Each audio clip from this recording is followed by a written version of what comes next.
Yeah, actually, I said it's on top of like one of the shelves, right? There was a box. It's in the garage.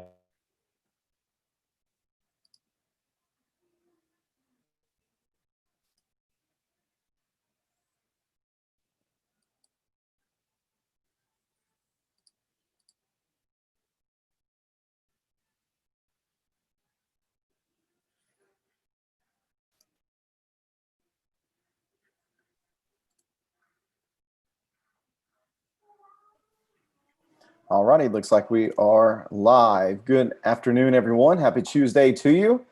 Welcome to the first day of fall, I believe is today, September 22nd. And I did remember, so y'all didn't have to yell at me. It's my sister's birthday today. It's always easy to remember that. I don't know, Alan, does fall always begin on September 22nd? It's like the 21st and 22nd is There we when the go. equinoxes are. So There June we go. 21st is summer.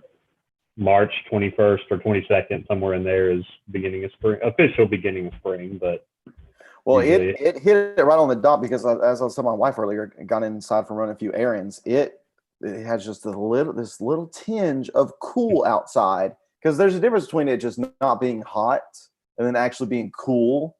I Mhm. felt a tinge of cool today, and she said, I love this, but I hate this time of year too because I never know what to wear. I said, well, just do like me, wear a sweatshirt on top and shorts and chacos on bottom, and you've got your bases covered. But we My are favorite. thankful that. Go ahead. Go We ahead. always we always set the AC at 72.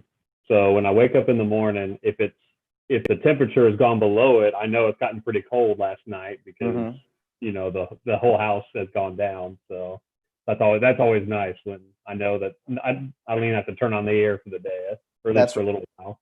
Yes. The temperatures coming down means that the the utility bill usually comes down as well. And I'm definitely a big fan of that too, because here in Jackson, man, it gets pretty warm. But we are thankful that you are here with us today. We are excited about continuing our walk through history, this God's story as is found within His Word. We are continuing to work through the narrative sections that are found within the book of Numbers. Last time we studied a week ago on Tuesday, we read about Korah's rebellion against God, against Moses and Aaron, and them trying to usurp to a higher position within the priesthood, and how God dealt with them and punished them. And we also saw Aaron's interceding for the people at the end of chapter 16, and then his staff being chosen, and it being used as a symbol for his superiority as the high priest, and his special place before God and among the people. And actually, that staff is going to come into play a little bit again here once we get into chapter 21. But we are in Numbers chapter 20 today. Remember, again, not just what we talked about last Tuesday, but the Friday before that, the study before that, we saw how the people of Israel were not able to enter into the promised land because they did not trust God. They doubted in His ability to deliver them into the land, even though the land was full of very strong people. They didn't trust. They didn't believe that they could actually take it. They even try to say, well, let's bring up a new leader so that new leader can take us back to Egypt. How sad it is to see their distrust in God, and the punishment for that was them being exiled to the wilderness. And he says, you're going to be here until this generation passes on. And once we get here to chapter 20, Alan, though it is not a very large portion of scripture that has been covered, time-wise, chronologically, we're looking about 38 years later, about 38, 39 years later, we arrive in Numbers chapter 20. And we're going to see really the passing of this generation with the deaths of a couple of very important people here within this chapter. And then we'll find out the fate of Moses once we get into chapter 21, I believe it is. Or chapter 20 as well is within. Yeah, chapter 20 is within here as well. So we're going to see a couple of deaths, and we're going to have one spoken of here within this chapter, Numbers chapter 20. Let's read this text together, and we'll read a little bit of it, and then kind of play a little bit of catch up, maybe see why we are where we are here within the text. We're in Numbers chapter 20, beginning in verse 1. Numbers 20 and verse 1. The entire Israelite community entered the wilderness of Zin in the first month, and they settled in Kadesh. Miriam died and was buried there. And there was no water for the community, so they assembled against Moses and Aaron. So the people quarreled with Moses and said, "If only we had perished when our brothers perished before the Lord. Why have you brought the Lord's assembly into the wilderness for us and our livestock to die here?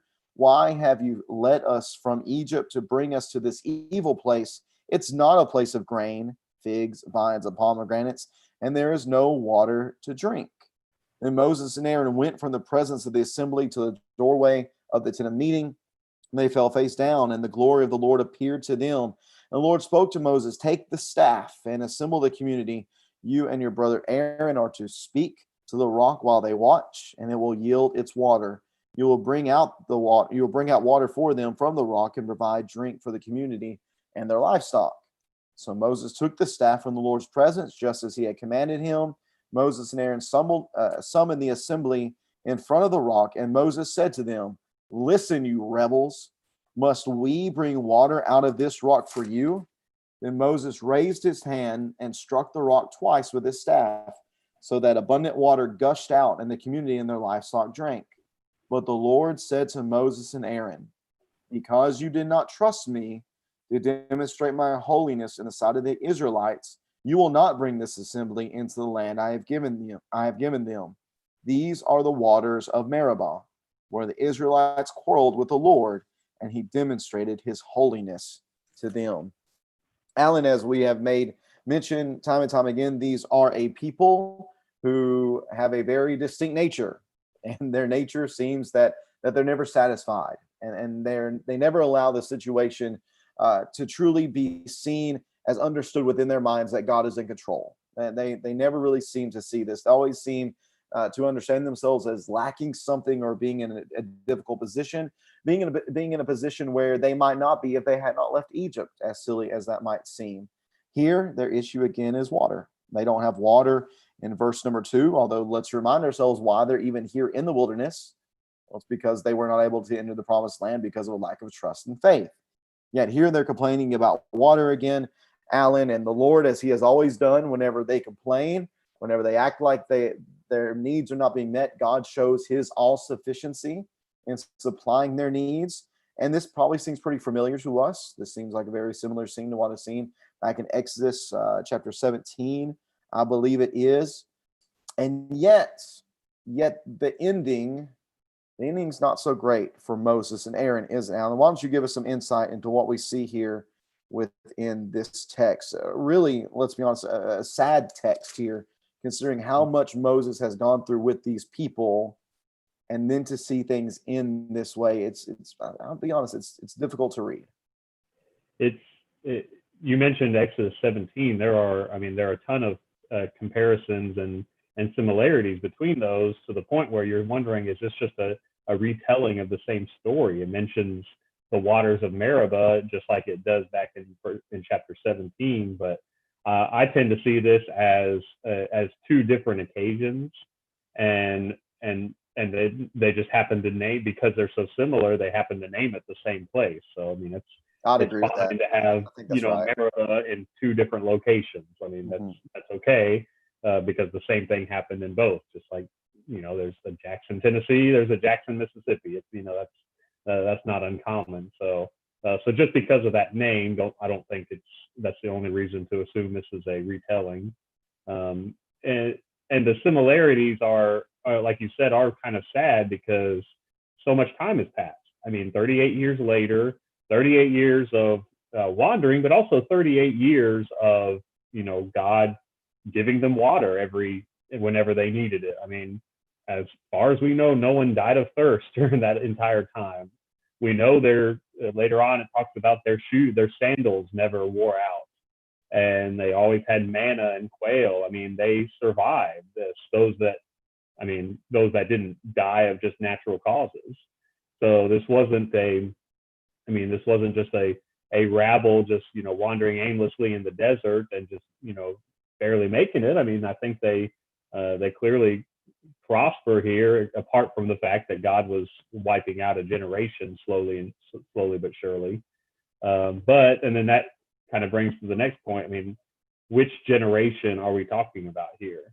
I mean, it says the people, so I assume everyone's kind of in on it. But if this is 38 years later, then those generations that were, the older, the wiser, the leaders from chapter 14 that rebelled against God and caused the 40 years of wandering, they're either super old or they're already gone. So now we have this young generation that will survive. I mean, were they a part of this quarreling? I would kind of assume so. I can't imagine that everyone under 20 was so righteous that they never quarreled against God or were never part of that bigger group. They just happened to be shown mercy or during that early day because of their youth. But I would assume this is something that happens more often than even we read about. And the mindset is still there. Why have you led us up from Egypt? Well, those 20-year-olds and under, they've actually spent more time of their life in the wilderness than they have in Egypt. So, Egypt should no longer be in, this home that they can look back to, because most of them can barely remember it, except, what their parents have told them about all these figs and vines and pomegranates and water to drink. And then, comparing to Exodus chapter 17, you have water coming from a rock. And what happened back then? They were told to strike the rock, and the rock came out. But that's where the difference comes in here. They're told to speak to the rock this time. And you might have, I'll let you talk about the staff in a minute, but it seems like this is Aaron's staff that we're talking about, whereas before it was Moses and his own personal staff. This would have been that staff that held so much significance that that budded a few chapters before and was placed into the presence of God, likely in the Ark of the covenant. So this is, like the symbol of their country right here, in many ways, a symbol of God's presence with them. So to take that staff is almost like, the scepter of the Lord in a sense. And I think that's what makes this breach by Moses a little bit more egregious. It was like he was holding this magic staff, and he forgot God. Forgot who God was for a moment. I don't think that I don't think this is the same type of rebellion that we see with the people throughout this narrative that we've been talking about. But it's a moment of, I think it's just a moment of anger that leads to a moment of lack of faith. And this isn't a character. We wouldn't say this is part of Moses's overall character, but this was this was just a moment. This was a mistake, and I'm sure he regretted it later on, but it happened nonetheless. And because of his elevated status as, the leader of the people, someone that has been in the presence of God, this, even just a moment, you understand a little bit why the Israelites got so much rope, got so much leeway. And then because they did the same thing over and over again, they were punished, pretty considerably. Well, Moses, it seems like he's done pretty well for 40 years at this point. He's been leading them, putting up with them. So, if he has a few, just moments of anger, he kind of lashes out at them and he says the wrong thing, then, what's the big deal? But because of his leadership status, because of who he was, he should know better, and his punishment is much greater for a seemingly smaller deal, smaller sin. But he should have known better. He doesn't. I don't want to say he doesn't get the same grace, but it's kind of like when we talk about elders and teachers, they're just held to a higher standard, and that's what Moses is here. He failed to reach that standard, and he's going to pay for it by not being able to enter the land. Yeah, I think your comment about this more than likely not being that generation that rebelled against God and not entering into the land, this probably probably being the next generation rising up and taking their place as the leaders of the people at this time. I think that's a good comment. And I think what that shows us, number one, is how important it is to make sure to set the proper example. It is not surprising that the next generation would behave like the previous one, especially if that was the previous generation's continual habit. We go back to Exodus 15, Exodus 17, even here within Numbers 11, number 16, we see this complaining, this constant grumbling against the Lord. And to me, it's logical sense that naturally the next generation would behave like their parents and the people who set the example for them. What you're saying about that staff, though, I think is true as well. That seems to be Aaron's staff. Moses, it says in verse number 9 that Moses took the staff from the Lord's presence. Remember, it was put forth with the 11 other staffs from the tribes of Israel, and it is the only one that budded again, showing the special nature of Aaron as the high priest. And this was the staff that represented Aaron's special access to God as the high priest.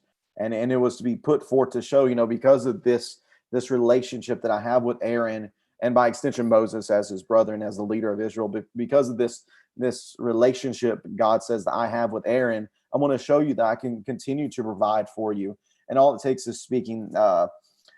Excuse me, Alistair Roberts, he put forth something that I thought was really interesting, kind of showing the progression from the first episode back in Exodus 17 to where we are here in Numbers 20. He said, in the first instance, we know that the people were complaining against Moses. They were actually trying to rise up against Moses. If they could have gotten their hands on Moses, things would not have ended well for him. And it's almost as if God stood in the place of, or stood in between Moses and the people as this rock. And there are a number of places within the Old Testament, whether we're talking about the Torah, or we're talking about especially in the Psalms where the Lord is described as a rock. And it seems almost as if that the Lord here had this representation as the rock standing between the people and their anger towards Moses. And the Lord is saying, hey, strike this rock. And in a sense, almost strike me, and I will provide for their needs here, which that has some messianic undertones as well, thinking about Isaiah 53. But the progression from there to here is that at that point, you were still this young nation.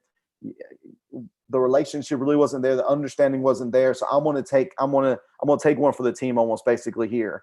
But by this point in Numbers 20, they should know better. No longer is there a need to strike the rock, to strike the Lord.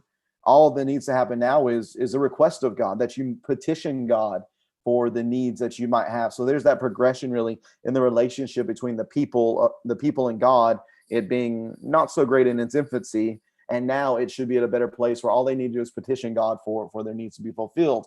And that's what Moses is told to do. Just petition me. You have the symbol here. You have the tangible sign of my relationship with you and with Aaron. You have that here. Now speak to the rock, and what you have is going to come. What you need is going to come forth. You're going to have the water that you need. And like you said, it's it's almost like this is the straw that broke Moses' back.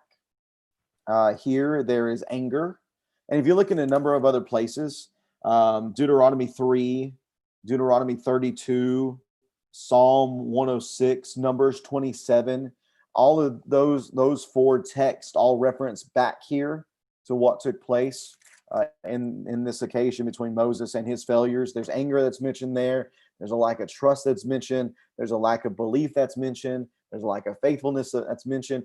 Open rebellion is mentioned. Well, why? Well, some of the things that you said, because he didn't respect God. He didn't listen to what God said. The language here, I think, clearly shows Moses that he's not including God in this picture. He's not including God in the situation. He says, listen, you rebels, must we? Who's we? It seems to me he's speaking of himself and Aaron. Must we bring water out of this rock for you? It's you against me and Aaron. It's all about us. Forget about God. It's all about us. That seems to be a failure on his part.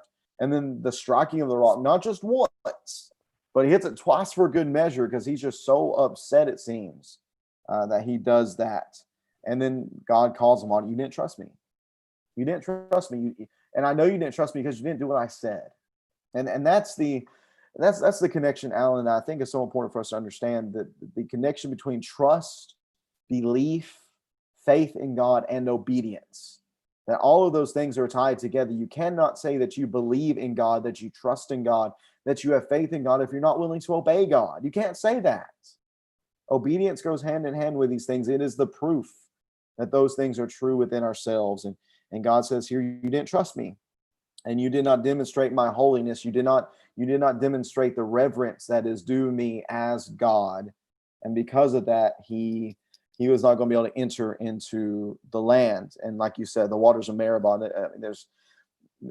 I don't think there's any real reason to think that this is the same place. I think this is a separate place, but the meaning's still there because a very similar thing took place in this particular location. But yeah, it's just really sad. It's really sad to see Moses, who has been so long suffering with these people and put up with so much from these people, to here just have a moment of weakness and not behave the right way, and it really costs him dearly. But I think what we're going to notice here, whenever we finish up this chapter 20, I want to bring something back from chapter 19 that might help us to see how all this kind of goes together, and how though Moses' end is sad, how in a sense it brought fullness and completion to this chapter in the history of Israel. Do you have anything else you want to add before we talk about Edom? Yeah, I highlighted the we, and then in verse 12 and 13, it mentions twice how the Lord demonstrates his holiness. So clearly, I think there's something about holiness has to do with what happens here. And when Moses says, must we bring water out of this rock, whether he's just talking about himself and Aaron, which would be worse, or even if he's talking about himself, Aaron, and God, or just himself and God, what is he doing? He's not making God holy, which, what does holiness mean? It's set apart. So God is holy. He's different. He is not on the same level of anything else. Even though his people are called holy, there's clearly a difference between a holy God and his holy people. The holiness of the people is, again, the fact that they are separated. They are set apart from what? The world. They're holy from the world and from the things of the world. Well, even though these people are set apart from the world, that doesn't mean they're on the same level as God. There's a different level of holiness with God. So I think that's what's happening here is, Moses might be, either putting himself and Aaron on that same level as God, which would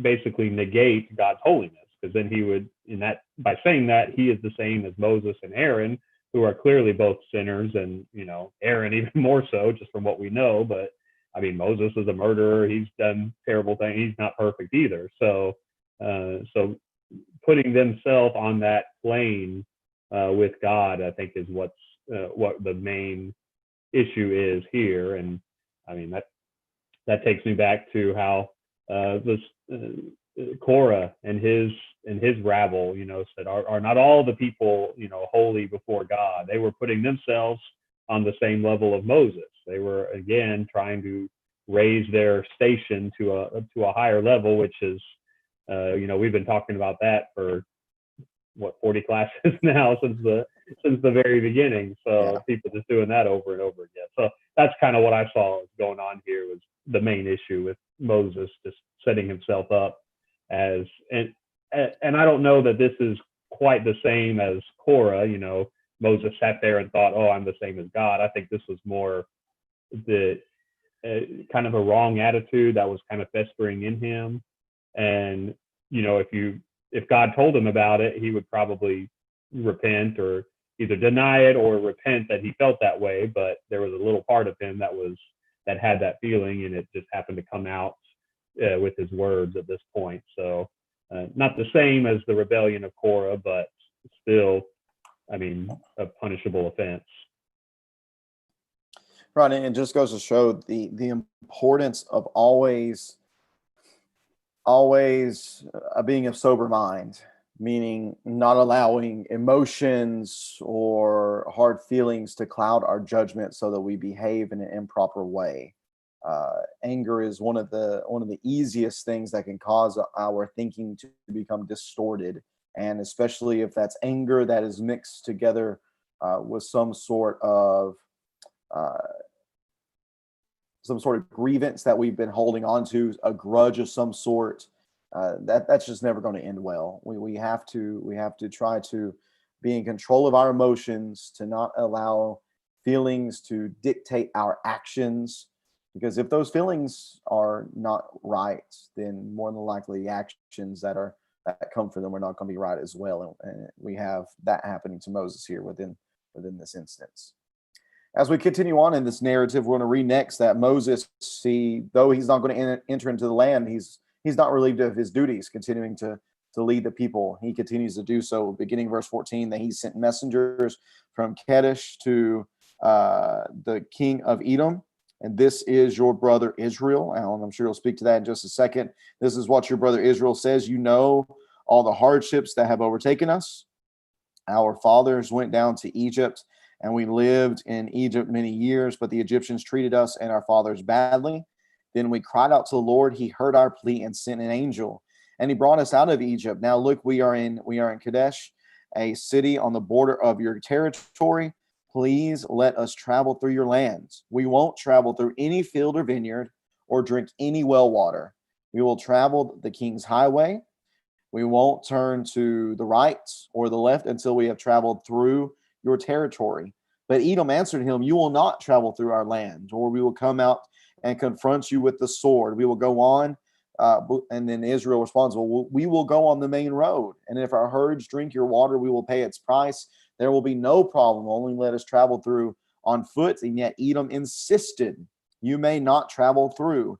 And they came out to confront them with a large force of heavily armed people. Edom refused to allow Israel to travel through their territory, and Israel turned away from them. This was really, Alan, just a matter of convenience. I think you have a map that you're going to share with our viewers today. This traveling through the land of Edom is just going to be a shorter trip. That's really all it comes down to. It's going to be a shorter trip from point A to point B. And I'm sure that from Moses' standpoint, he's thinking, okay, these are our people. These are our brethren of some sorts. The relationship between Jacob and Esau is in play here. Surely they will allow us to come through, especially considering what we have gone through. I think that's what Moses is trying to get at, talking about Egypt. And Edom's not having any of it. And they're not going to allow Israel to pass through. And actually, that's going to be something that's going to come up later on in the Bible story as well, I believe, that they're going to be reminded of this fact. But what do you think about this staunch resistance from Edom in allowing their family, well, distantly, but their family still, to pass through their land to get to where they're going? And especially considering the fact that the Jews, and Moses is emphasizing here, we're not going to mess with you. We don't want your stuff. We don't want your supplies. We don't want your resources. We would just like to use the land to travel. And Edom says, no, not happening. And just so you understand how serious we are about this, here is a large number of heavily armed people who are going to make sure this doesn't happen. It's disappointing because I think Israel might have, they expect things like the Amalekites that came out. They're not, they were of a Canaanite descendant. They were, I think they were not of that Semitic branch like Edom is. Edom is closely related. Obviously, Esau and Jacob. Edom comes from Esau. The Midianites, Moses' father-in-law and his wife were from Midian. You kind of expected, and even later on, Moab and Ammon obviously are descended from Lot. So these are closely related genetically. You would think, I guess, if I were Moses and I were the Israelites, I would hope that they would take a little, I guess, have a little mercy on them here. But I think the reason they did not just attack them and wipe They them out. did not give them the friends and family discount. Yeah, they were hoping for some help, or just to pass through, like they said. And like I tell my mother-in-law whenever my wife sells something on Facebook and she wants it, I said, "Well, you're getting the family upcharge. That's what that's what we're getting today. It was $2, now it's $3." So Edom, I mean, they did not attack them, but they warned them, we will respond. So that's a step up from the malicious attack the Amalekites had as soon as they left Egypt. But I think it's stuff like this just kind of, it's recorded for history. So later on they can see why they're fighting Edom. And Edom was one that during the kingdom of Israel, the kingdom of Judah, there were kind of constant fighting between them. Usually Judah and Israel would prevail and kind of be in charge of Edom for large periods of time. And Edom was never a very big country, so they were just always kind of a thorn in the side. But this is just adding to that history, that story a little bit. And it is disappointing because, there was so much hope for Esau and then so much hope for Edom. They just had to make the right decisions. And, Esau makes these worldly decisions, and, down the road, Edom, his people are still doing the same, even though they've been blessed by God. Clearly they're a national unity at this point, just like Israel. So God has blessed them. They were never taken to Egypt, so they've had almost more blessings than the Israelites have had over these past 400 years.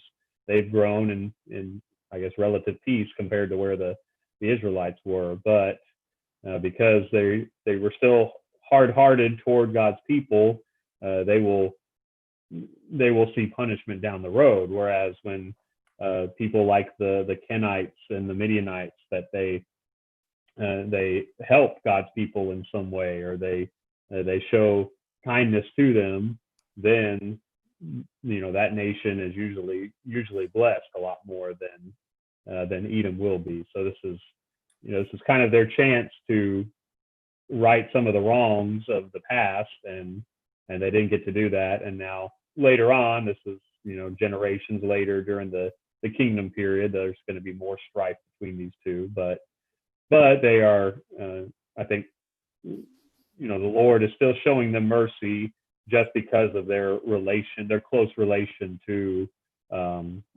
really Abraham. I think that blessing is still kind of passing from Abraham. Just that's why Moab and Ammon are not destroyed or not defeated. That's why Edom is not destroyed at this time. But all of these countries and nations will have their. Obadiah talks about Edom later on and their destruction. So they're gonna have many chances over these years, and especially chances because of their proximity to Israel. I think they're held to a little bit higher standard compared to other nations around the world, because they know, they've seen who the God of Israel is. They've been close enough to see him and have a relationship in a certain sense with God's people. All they had to do was bless them, treat them kindly. And we'll see a couple chapters later, what does Balaam do, and Balak and Balaam, what do? They try to curse the Israelites. So they're doing the opposite of what they should. And if they don't pay, they'll pay immediate prices, but eventually they're going to be wiped out and wiped off the pages of history, because they did not bless Abraham's people and the people of Israel. Yeah, it just goes back to kind of what I was saying earlier about Moses, that just these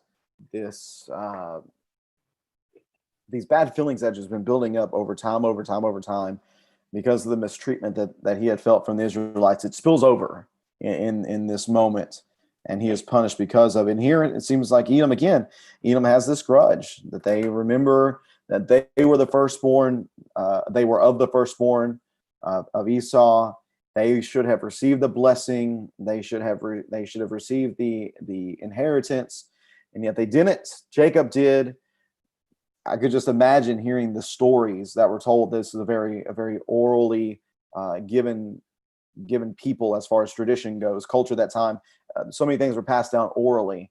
And I just can imagine the stories that were told about the horrible Jacob and how he sold everything out from underneath our father Esau. And now here are Jacob's children trying to pass through our land. You know what? Let's show them. Let's show them who's in power now. Now they're the ones without a home. They're the ones without uh, power at this point. We're not going to let them go through our land. We're going to show them that we remember, and we're going to try to get even with them. And it does. All that does, it just perpetuates the bad feelings. It just perpetuates the grudges and the bad relationship between these people, and it does end up costing Edom and his people dearly as God's judgment comes down upon them later on in the Old Testament. So instead of being able to pass through this shortcut in this land, they have to turn away and go around the long way in order to get to where they're going, which at this point is going to be Mount Hor, as is told in Numbers 20 and verse 22. After they set out from Kadesh, the entire Israelite community came to Mount Hor, and the Lord said to Moses and Aaron at Mount Hor on the border of the land of Edom, Aaron will be gathered to his people. He will not enter the land I have given the Israelites, because you both rebelled against my command at the waters of Meribah. Take Aaron and his son Eleazar and bring them up Mount Hor. Remove Aaron's garment and put them on his son Eleazar. Aaron will be gathered to his people and die there. So Moses did as the Lord commanded, and they climbed Mount Hor in the sight of the whole community. And after Moses removed Aaron's garment and put them on his son Eleazar, Aaron died there on top of the mountain. Then Moses and Eleazar came down from the mountain, and when the whole community saw that Aaron had passed away, the entire house of Israel mourned for him 30 days. We have here, Alan, at the conclusion of chapter 20, the passing of the high priestly mantle from Aaron to his son Eleazar. And I believe this does bring a conclusion to the passing of this generation in a sense. It is the page is being turned, and now we're going to see a new chapter within the history of Israel, especially once Moses finally passes away. That's not going to be to the end of Deuteronomy whenever that takes place.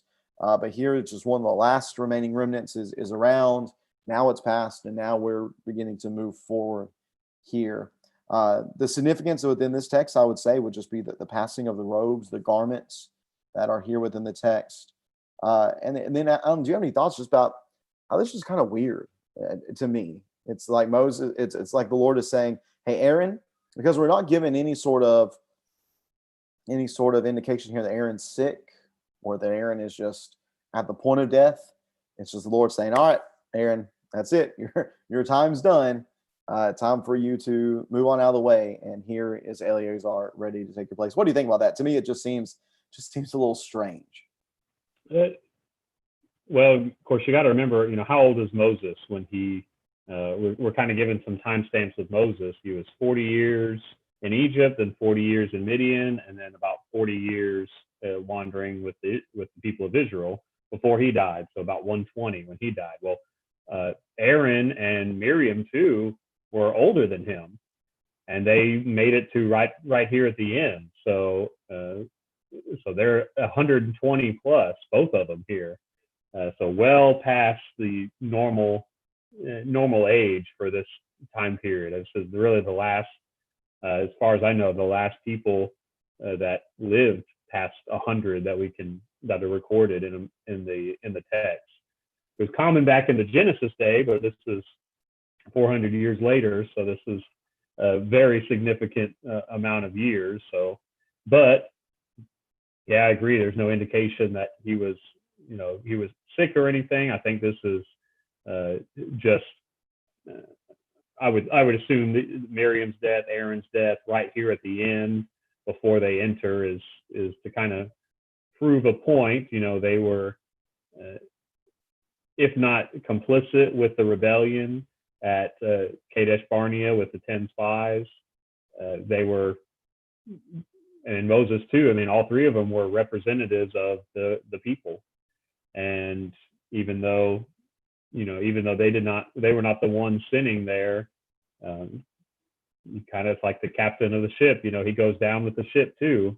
That's kind of the way I see it here.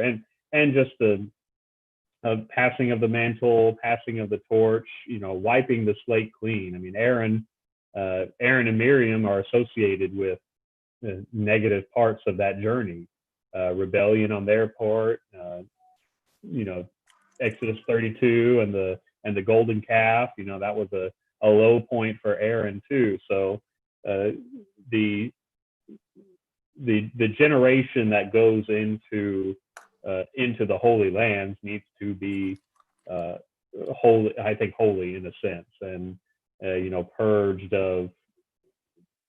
purged of the negative aspects of the wilderness wanderings. That's kind of the point of the wanderings, is to kill off that generation and purge it and cleanse themselves. And then they pass through the waters of the Jordan River again. It's kind of like a new birth and a new beginning. So it makes sense that this older generation, Moses, Aaron,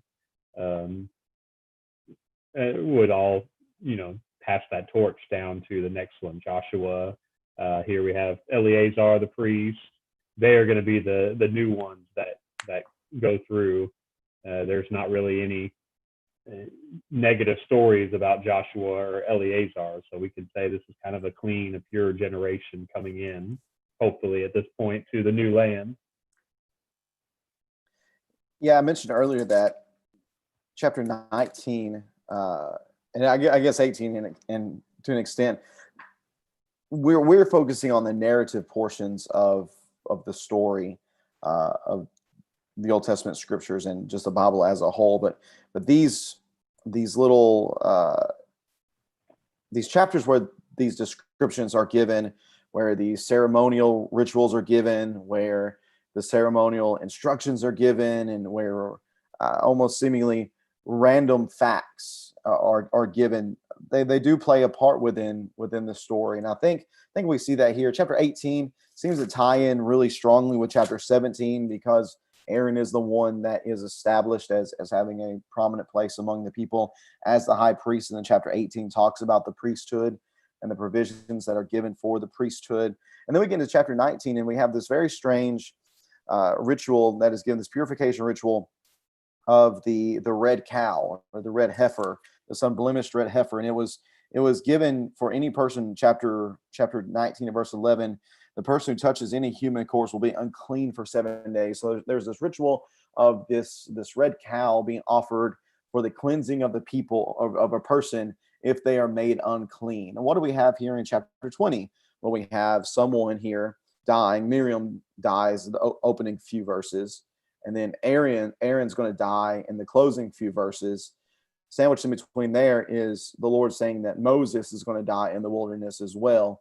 And it's almost as if what we have in chapter 19 and 20, chapter 19 is kind of the ritual expression of the death of this rebellious generation that would not enter into the promised land. Remember, about 39 years has passed since chapter 14 to here in chapter 20. This generation has passed away, but not only generation, but also Miriam, also Aaron. Moses is soon going to be gone as well. He's not going to enter into the land. Oh, by the way, we have this random ritual that leads to purification. Exactly what you just talked about, Alan. There is this purification has to take place among the people for them to be able to enter into the land before God. And it just seems that from a literary standpoint, that's why chapter 19 is there. It might seem very strange, but whenever we have the priesthood mentioned, what was part of their duties, and really one of their greatest duties, purifying the people. We have this purification ritual, chapter 19, and then we have the generation passing away in this long period, along with Miriam and Aaron, and eventually Moses. That just seems to make literary sense. And that's the structure that we have here within this portion of the Numbers accounts. What do you think about that? Yeah, chapter 19, the Lord is speaking to Moses and Aaron, but they say give it to the priest Eleazar. This seems like a pretty big ritual, so why wouldn't the high priest Aaron take care of this? Well, you're kind of you're kind of getting a glimpse of what's about to happen. The The priest, handwriting is on the wall. yeah, the handwriting's on the wall. Eleazar obviously would be the oldest son now, still living of Aaron, so he is going to be the new high priest. So it falls on him to do this purification ritual, which seems to, I just indicate that Aaron is about to be replaced. Well, how does that happen with his death? So you can makes a lot more sense when you see what happened. You might not pick it up if you didn't have chapter 20, but now that you have 19 and then 20 and chapter 20 and Aaron's death, it makes a lot more sense. Right, I think it does as well. Just kind of seeing the progression of the people and what God is having to do among them before they're able to enter into the land. But part of entering into that land is having to face the people that are found within the land, and that's what we see popping up a number of times in chapter 21. Are some conflicts with the people of the land. The first one we see in chapter 21 and verse 1, that the Canaanite king of Arad, who lived in the Negev, heard that Israel was coming on the Atharim road, and he fought against Israel and captured some prisoners.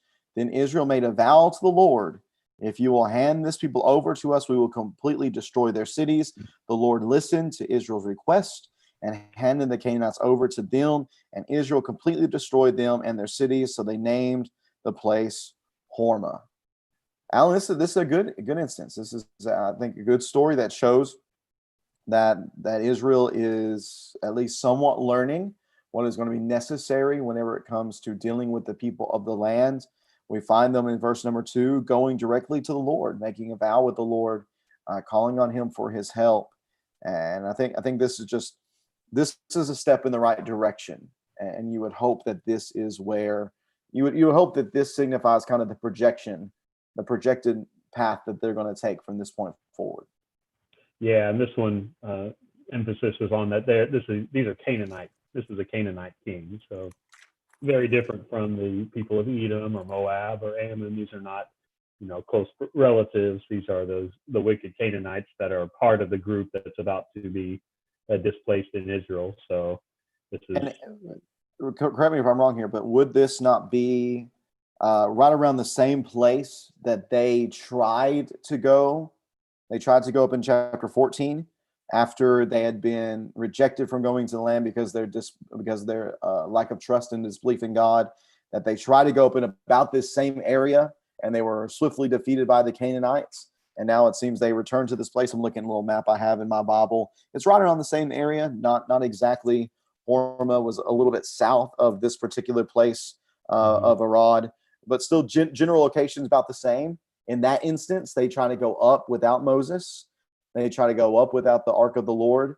And now this time, whenever they have this issue, they seemingly at least understand their previous mistake, and they go to the one who they know can deliver them. And they say, hey, if you will hand this people over to us, we're going to wipe them out completely. And that's what they do. Again, step in the right direction, it seems. We're hoping they're going to keep going in that direction. Yeah, this is the Negev. So this is the whole wilderness area south of kind of south part of modern day Israel, that Sinai Peninsula, and that's where they spent 40 years. So the Canaanites, they've been around these people, and now that they've gotten a little close, I guess the Canaanite came out to fight against them. But yeah, this is I think this is a good. I don't know. We don't know how much fighting there's been over these 40 years. So they might not remember that God can deliver them in a battle. So this is a good kind of a good boost to say, hey, look what we did. We defeated them. God is with us. And of course, like you said, this is a good example of how they should do it. They inquire about, they made a vow to the Lord, and they do what they promised to do, completely destroy them. And the place is named Hormah, which could be translated just destruction. Again, a name of a place that is very interesting. Why is this place named Destruction? Well, here's the reason why. This is a story behind it, a teaching point and a point of reminder for the people. I keep setting it up. Hopefully this is a step in the right direction. Hopefully they're learning from their mistakes. But of course, if we've ever read this text before, we realize that's not the case, because very quickly, as they set out from there in chapter 21 and verse 4, as they set out from Mount Hor by way of the Red Sea to bypass the land of Edom, because remember, they can't go there. They can't go through there. They have to go around. The people spoke against God and Moses. And they said, "Why have you led us from Egypt to die in the wilderness? There is no bread or water, and we detest this wretched food." Then the Lord sent poisonous snakes among the people, and they bit them so that many Israelites died. The people then came to Moses and said, "We have sinned by speaking against the Lord and against you. Intercede with the Lord so that he will take the snakes away from us." And Moses interceded for the people. And then the Lord said to Moses, "Make a snake image and mount it on a pole. When anyone who is bitten looks at it, he will recover." So Moses made a bronze, some translations say a copper snake, and mounted it on a pole. And whenever someone was bitten and he looked at the bronze snake, he recovered. This is a story, Alan, that is referenced in 1 Corinthians chapter 10 concerning the snake that they had to look up at following their rebellion.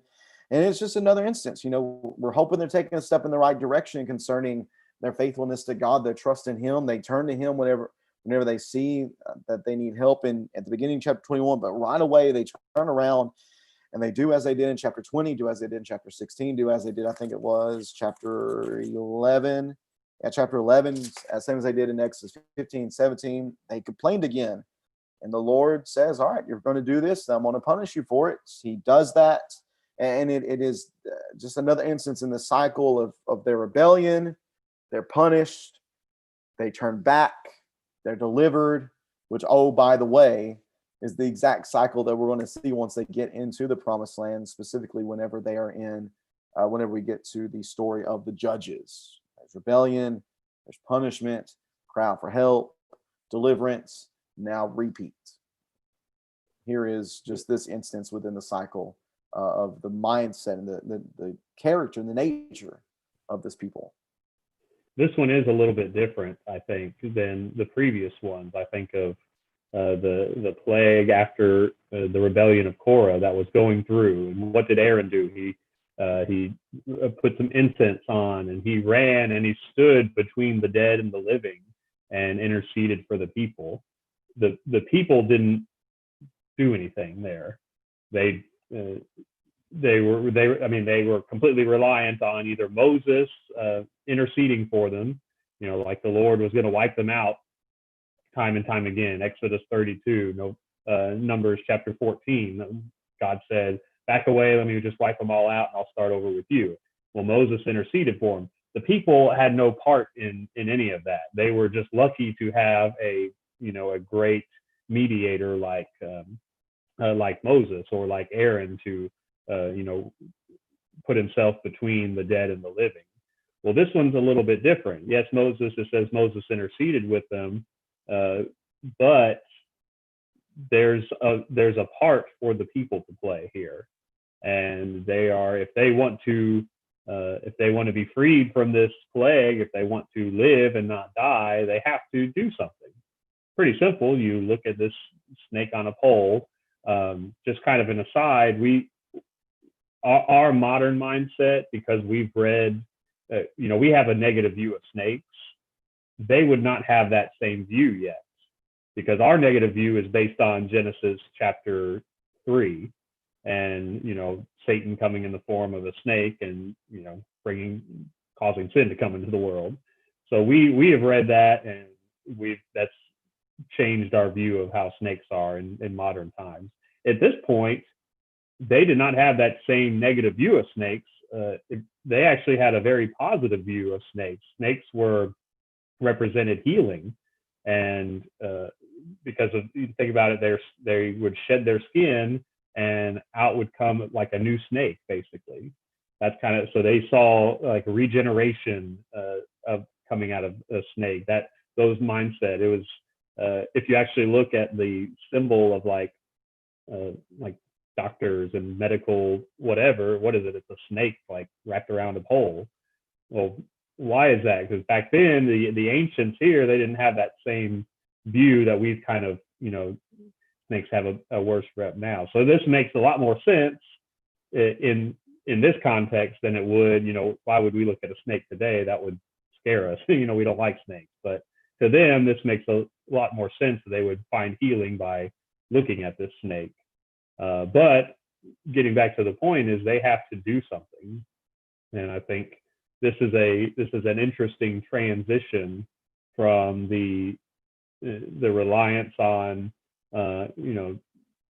they still have God's mercy here, and they've always had that, but before it wasn't really, there was nothing they could do. It was just either God killed them or they didn't.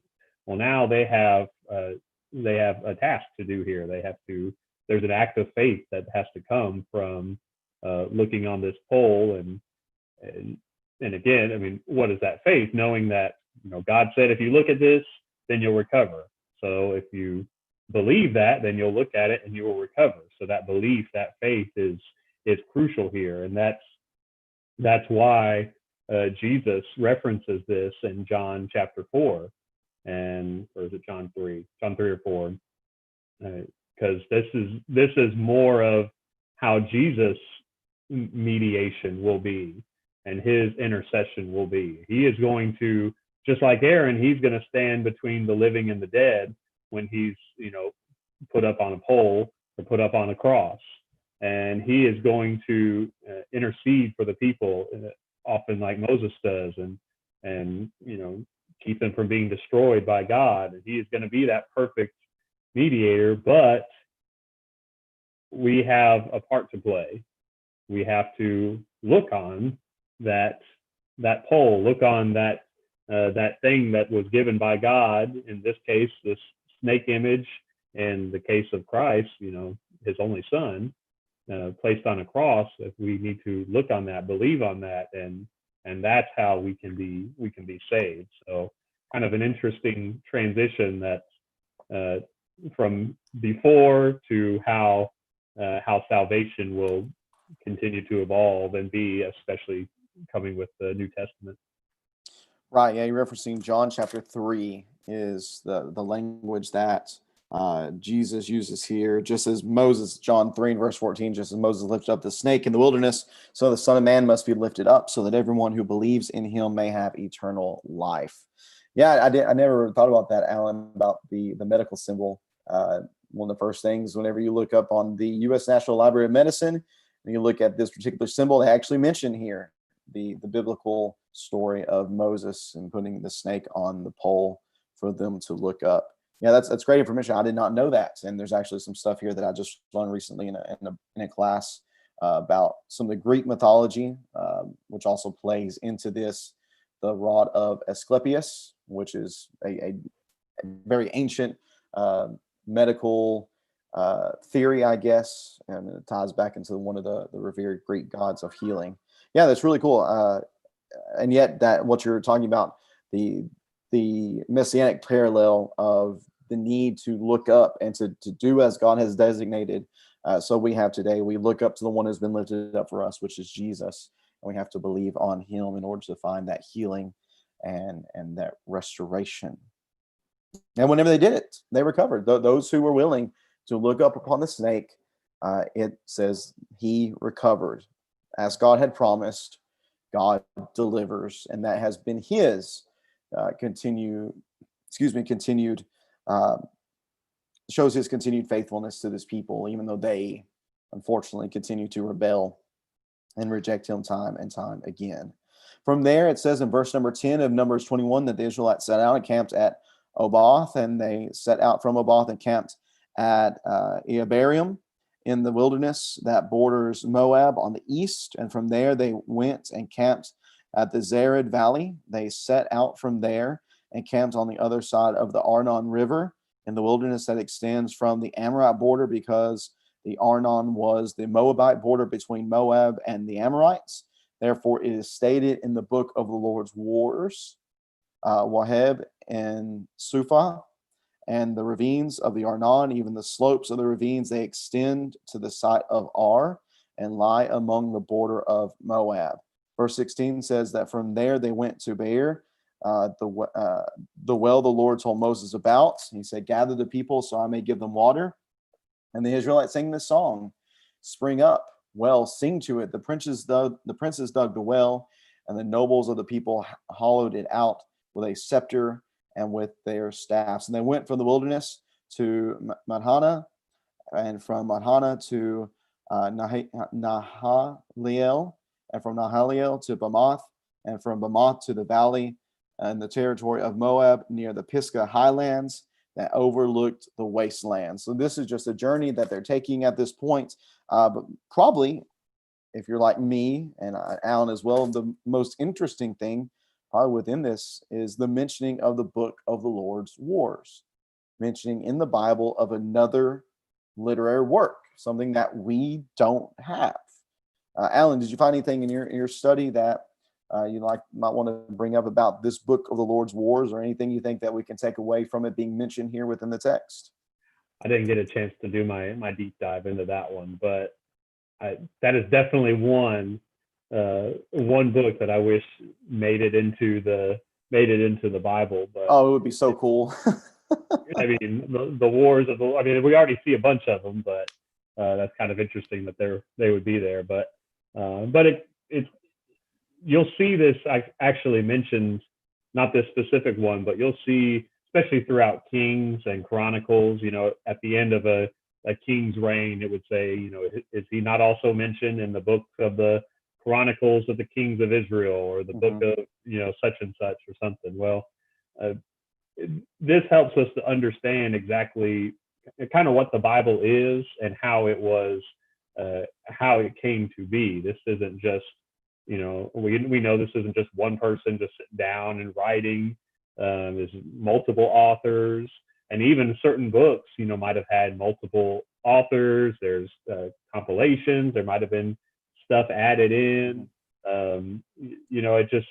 There's so much more to the how the Bible came to be than just simply like novels today. We just, right. Tom Clancy, he sat down and he just started writing a book or something, and out pops Red October, something. It's just one guy that does that nowadays. But this was, these are records, historical records that are brought together, and more often than not, it's by multiple people. So again, if you have one author, say, The Pearl of Great Price by Joseph Smith, well, you either believe Joseph Smith or you don't. It's very difficult to verify. Well, when you have multiple authors, when you have the Bible coming to be the way it has, it's much more difficult to claim that it is, just one person's. Yeah, it's not. Right. Yeah, just so I like little things like this that just, I think they're evidences for the accuracy, even apart from just the fact that, I think it's inspired by God. Just the accuracy of the historical account right here is unparalleled by any other ancient historical account, and that's not even counting the fact that it was God writing it as well. Yeah, that's what's cool to me is, and that's really one of the evidences for the incredible nature of the Bible, the fact that so many different people were involved in its writing, and yet it is it's fluid and it goes together and it makes sense. Sure, there are alleged contradictions, but I have yet to come across one that was just an impasse that you could not reconcile in some way. For me, as we look through here, there are clear sections where it seems that there's been some editing done for clarification purposes, to help the reader reading however many hundreds of years after the fact understand what this particular thing means. That to me seems to be clear within the text. But what also seems clear is that, or what this helps do, it helps to show the legitimacy of the Bible, meaning that it wasn't just written in a vacuum, that it was written in real life, and that these are real life people, real life places going through just real life in general. And you have the book of the Lord's Wars is mentioned here. The book of Jasher is mentioned a couple of times later on in the Old Testament. You just have these other works that are written, which shows that the people who are writing these documents, they were aware of what else was going on around in the world. And they have these other things that they're verifying information with. And of course, the greatest verification tool, if you allow me to phrase it in that way, is the Holy Spirit.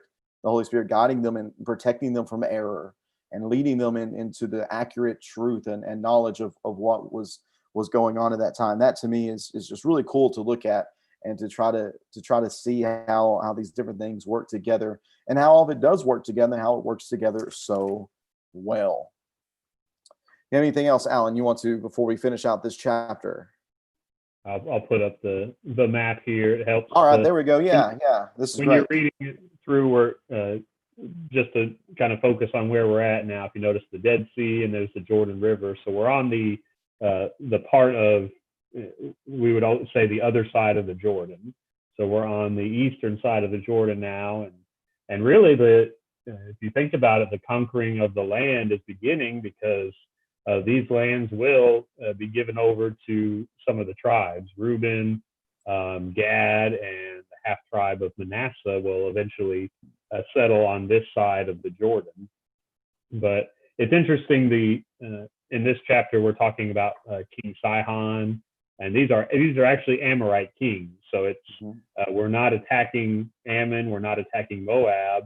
We're actually kind of liberating them in a sense, because they have lost territory to these Amorite kings. So these wicked Amorites, which the Amorites were part of the ites that were all supposed to be, taken out in the conquering of the land. So we're kind of helping out some brothers here, even though Moab's going to kind of do them wrong here in the next couple chapters that we'll talk about next week. But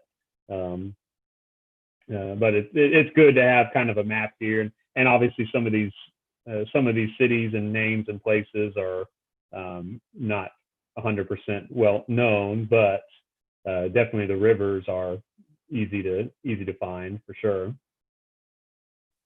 Right, and we have what you have on the map here is detailed here in this text.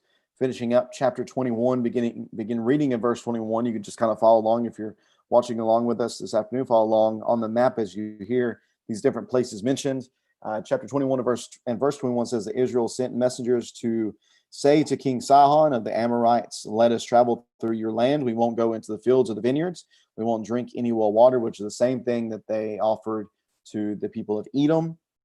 He says, "We will travel the king's highway until we have traveled through your territory." But Sihon would not let Israel travel through his territory. Instead, he gathered his whole army and went out to confront Israel in the wilderness. And when he came to Jahaz, he fought against Israel. And Israel struck him with a sword and took possession of the land from the Arnon to the Jabbok, but only up to the Amorite border, because it was fortified. Israel took all his cities and lived in all these Amorite cities, including Heshbon and all its surrounding villages. Heshbon was the city of King Sihon of the Amorites, who had fought against the former king of Moab and had taken control of all his land as far as the Arnon. Therefore the poets say, or the writers of the Proverbs say, "Come to Heshbon, let it be rebuilt. Let the city of Sihon be restored. For fire came out of Heshbon, a flame from the city of Sihon. It consumed Ar of Moab, the citizens of Arnon's heights. Woe to you, Moab! You have been destroyed, people of Chemosh. He gave us his sons as refuge and his daughters into captivity to Sihon, the Amorite king. We threw them down, and Heshbon has been destroyed as far as Dibon. We caused desolation as far as Nophah, and this which reaches as far as Medeba." So Israel, verse 31, finishing up that little poem or that song, Israel lived in the Amorites' land, and after Moses sent spies to Jazer, Israel captured its surrounding villages and drove out the Amorites who were there. And then they turned and went up the road to Bashan, and King Gog of Bashan came out against them with his whole army to do battle at Edrei. But the Lord said to Moses, "Do not fear him, for I've handed him over to you, along with his whole army and his land." Do to him as you did to King Sihon of the Amorites who lived in Heshbon. So they struck him, his sons, and his whole army until no one was left, and they took possession of his land. Here just is the march of the Israelites. Alan is seen within this text, and mentioned again is another writing outside of Scripture. It seems these poets or the writers of the Proverbs. I don't believe this is the biblical Proverbs. These are poets of these people. Just as we see this other extra biblical writing, the book of the Lord's Wars is quoted here. We see quotes of these other poets just kind of telling the story of what's happened between the different kings of these people. But the bottom line of it all, I think, is really summed up in verse 35, that they, being the people of Israel, struck him, this one being King Og of Bashan, his sons, his whole army, until there's no one left, and they took possession of his land. This is going to be the story that Israel is going to be able to play out because of the strength that God provides to them. Here really is just the opening of this really strong march that they're making into the promised land. Kind of a little interesting tidbit about Og. We learn a little bit later. Let's see, Og is, Sihon. Where was Og? Did we talk about him yet? Yes, verse 33. Yeah, 33, verse 33. So King Og of Bashan, which is, I'm looking at the map here. Is it not on here? Og. Yeah, I think that's up here, kind of in the Ramoth Gilead area. Well, that's all Bashan. But anyway, later on in Deuteronomy, it recaps this whole thing, and it talks about Og being kind of one of these. He's of that descended of, or part of that family of giants. It talks about his bed being a bed of iron, and it talks about how big his bed was because of how big he was. And so it's a little ironic, why did the people have to wander in the first place? They were afraid of getting beat by these giants. Well, they just beat one of them. in Deuteronomy 3, I believe, Alan, is where they're mentioned specifically. Yeah, Deuteronomy 3:11. So yeah. So we'll talk about that more when we get there. But since it's highlighted here, I wanted to mention that it's just, again, it's sad that it took 38 years or 40 years to get to this point when they didn't have to, because clearly they're strong enough with God's help to defeat men like him. Right. And it's unfortunate that they have to go through these difficulties first, but it is what it is, dealing with people and people who fail to trust in God who's delivering them. That's just as the story goes here within this book of Numbers. But that concludes, Alan, what we're talking about today. And looking forward to next week, we're going to be, let me see here, we're going to be getting into Numbers 22 through 25. The story of Balaam. And that's a funny story, a little humorous. Whenever it comes to a talking donkey, I believe, is going to be included here within this story. Be a little fun to talk about. But that's where we're going to be next Tuesday as we continue to walk through history. This is the story of God's people making their pilgrimage finally into the promised land for the second time, and being able to rely on the Lord's strength to deliver them and get them where they need to be. Alan, what are your closing thoughts for today's study? Yeah, just if you get a chance, like we've talked about, it's good to check in the back of your Bible, or just do kind of a quick Google search. You can usually find a good map. This is one of those times when it's good to kind of know where things are, kind of understand where the land of Edom is, and where the land of Moab is, where Ammon is, and kind of see where we're at, because geography is going to play more of a role here. It really didn't matter before, like where Sinai is and where they were wandering. It mentioned several names, but it didn't matter where in the journey they were. It wasn't a key part of the narrative. But now we'll start to see these names and places kind of play a little bit bigger deal, and because a lot of these places will eventually be part of the nation as a whole once they've conquered the entire land. That's why the names and of everything will play a big role. So, or the plain, it talks about the plains of Jericho there in chapter 22. Well, we know where Jericho is, so we can kind of see that's right at the top of the Dead Sea area. So that just helps to make it a little bit easier to read. So I encourage you to do that. Have your map ready for next week. That's right. I hope you'll join us next week as we continue this walk through history, getting into Numbers 22 and the following chapters, looking at the story of Balaam.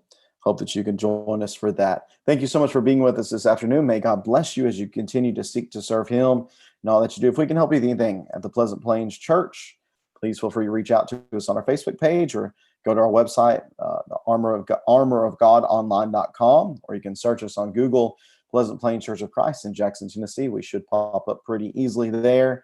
Reach out to us so we can serve any way. We'd love to do that. If you want to study with us tomorrow night, we're going to be reading through, let's see here, Paul's letters to the Colossians tomorrow night beginning 6:30, doing a study of that text. Hope you can join us for that. God bless you. Have a great rest of your day. And we hope that you'll join us soon as we continue to walk through history.